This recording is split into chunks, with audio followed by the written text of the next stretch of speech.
नमस्कार, आप देख रहे हैं क्लीन न्यूज यूपी। आपके साथ मैं हूं राशि। आइए देखते हैं उत्तर प्रदेश की आज की कुछ बड़ी खबरें। उत्तर प्रदेश की तमाम खबरों की अपडेट्स के लिए इस वीडियो को अंत तक जरूर देखें। यूपी के हजारों कर्मचारियों को योगी सरकार की सौगात। यूपी के हजारों कर्मचारियों को योगी सरकार ने मानदेय की बढ़ोतरी की सौगात दी है। यह सौगात फिलहाल नेशनल हेल्थ मिशन के तहत संविदा पर तैनात स्टाफ नर्स के लिए है। स्टाफ नर्स की मानदेय में वृद्धि की गई है। वित्तीय वर्ष 2022-23 से नई व्यवस्था के तहत बढ़े हुए मानदेय का भुगतान होगा। नई गाइडलाइन के तहत एक वर्ष के भीतर नौकरी ज्वाइन करने वाली स्टाफ नर्स को 5% बढ़े हुए वेतन का लाभ दिया जाएगा, जबकि इससे पूर्व में तैनात स्टाफ नर्स के मानदेय में 5% का इजाफा किया गया है। ग्रामीण व सरकारी क्षेत्रों में सामुदायिक व प्राथमिक स्वास्थ्य केंद्रों को लेकर हेल्थ पोस्ट सेंटर में स्टाफ नर्स की तैनाती है। योगी बोले, यूपी की तरह हिमाचल में भी माफिया को खत्म करने के लिए बीजेपी को चुने। उत्तर प्रदेश के मुख्यमंत्री योगी आदित्यनाथ ने ऊना में चुनावी हुंकार भरी। योगी ने देवभूमि को नमन कर मतदाताओं का स्वागत किया। योगी ने कहा कि उत्तर प्रदेश में माफिया हावी था, बहनें सुरक्षित नहीं थी, किसानों को कोई पूछता नहीं था। आज विकसित राज्य बना है, राम मंदिर बन रहा है, भारत की प्रतिष्ठा बढ़ी है। कांग्रेस ने कश्मीर में धारा 370 लगाई और आतंक को बढ़ाया, लेकिन भाजपा ने इसे खत्म किया। अब कोई भी शख्स जम्मू कश्मीर में जमीन खरीद सकता है। क्या कांग्रेस सरकार कभी एयर स्ट्राइक कर सकती थी? यदि नहीं तो फिर उन्हें वोट भी क्यों दें? अखिलेश के निशाने पर सीएम योगी बोले, बीजेपी के झूठ का कारोबार का पर्दाफाश। समाजवादी पार्टी के अध्यक्ष अखिलेश यादव ने शुक्रवार को उत्तर प्रदेश में बीजेपी सरकार पर हमला बोला। उन्होंने इसको घोटालों की सरकार करार दिया और दावा किया कि बीजेपी के झूठ का कारोबार उजागर होने लगा है। सपा अध्यक्ष ने आरोप लगाया कि राज्य में सरकारी और निजी कॉलेजों में आयुष पाठ्यक्रमों में प्रवेश में फर्जीवाड़ा हो रहा है और योगी सरकार बेखबर बनी हुई है। अखिलेश ने कहा कि एनईईटी में शामिल हुए बिना सैकड़ों छात्रों को आयुर्वेद, यूनानी और होम्योपैथी कॉलेजों में प्रवेश दिया गया। इसमें 891 प्रवेशों में धोखाधड़ी के सुराग लगे हैं। यूपी में स्टार्टअप शुरू करने वालों के लिए अच्छी खबर।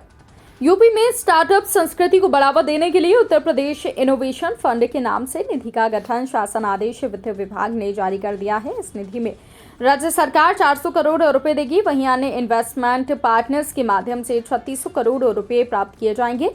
करीब 4000 करोड़ रुपए की निधि का सृजन किया जाना है। ये प्रयास रहेगा कि फंड के तहत विदेश प्राप्त करने वाले अन्य स्टार्टअप अपना बिजनेस यूपी में जरूर स्थापित करें।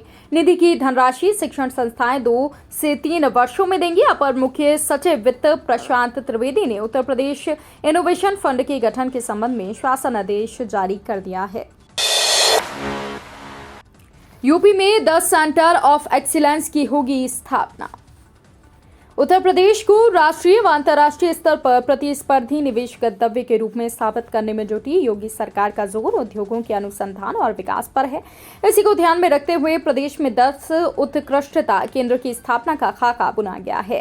राज्य सरकार औद्योगिक विकास व इससे जुड़े सभी सेक्टर की वैल्यू व सप्लाई चेन के लिए विकास को प्रोत्साहित कर रही है।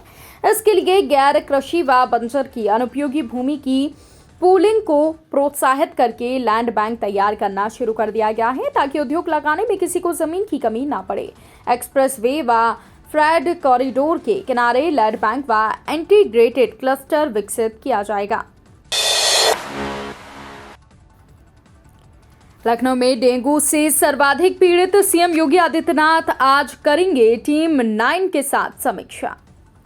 उत्तर प्रदेश में डेंगू के साथ चिकनगुनिया और वायरल फीवर के बढ़ते प्रकोप को लेकर सीएम योगी आदित्यनाथ ने अब मोर्चा संभाल लिया है।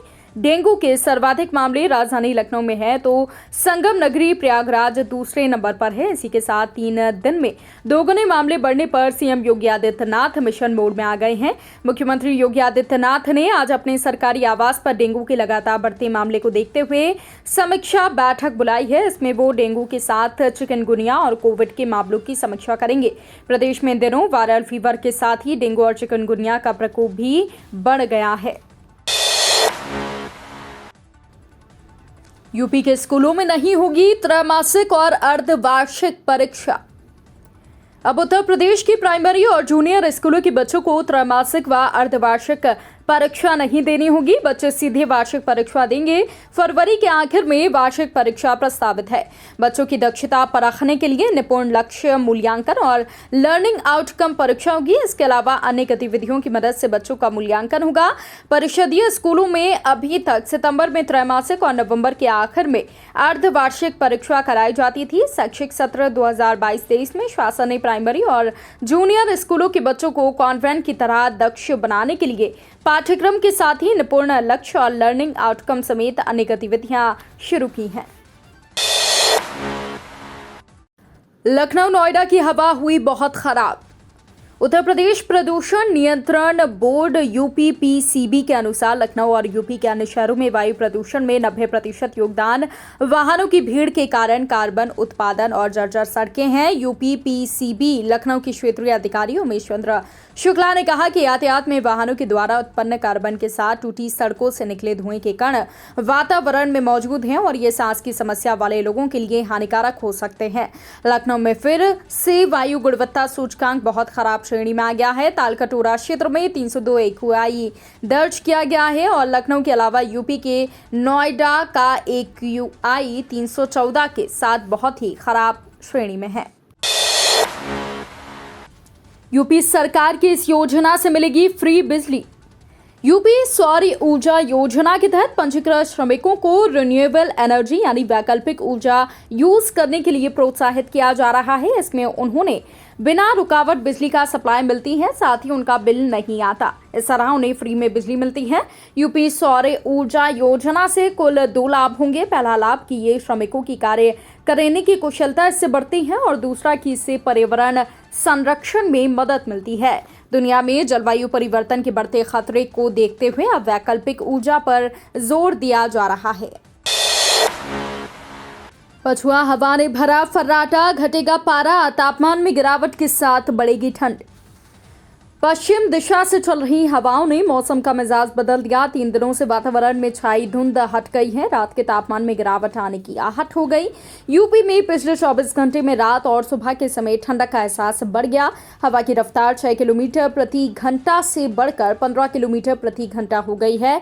रात के न्यूनतम तापमान में 2 डिग्री की गिरावट दर्ज की गई है, जबकि अगले 24 घंटे में रात का न्यूनतम तापमान और 2 डिग्री लुढ़कने की संभावना जताई जा रही है। उत्तर प्रदेश की खबरों में फिलहाल इतना ही। उत्तर प्रदेश की अन्य खबरों की अपडेट्स के लिए आप जुड़े रहिए क्लीन न्यूज के साथ। नमस्कार।